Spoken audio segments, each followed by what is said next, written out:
ఈ ఎర్రలతో ఎలా చేపలు పట్టాలో చూపిస్తాను మీకు, చూడండి. పట్టేలోకి వచ్చినైతే ఇదే గైస్,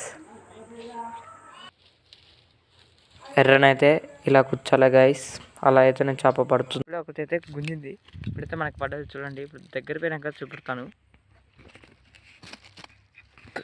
గైస్. ఒకటైతే పడ్డది.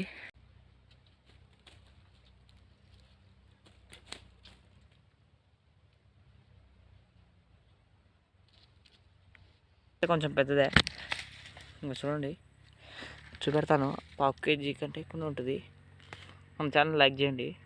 పడ్డది మామ, అది కూడా కొరమేనే చూడండి. ఇన్నైతే చేపలు పడ్డాయి చూడండి. మనకైతే 3 కొరమేలు అయితే పడ్డాయి గైస్. సబ్స్క్రైబ్ చేయండి. మనం ఇంకా లైక్ చేయండి, షేర్ చేయండి, సబ్స్క్రైబ్ చేయండి మన ఛానల్. కొంచెం పెద్దగా ఉన్నాయి కాబట్టి తీసుకొచ్చాను. చిన్న చిన్నవి అయితే ఒక 10-20 ఇచ్చి పెట్టాను.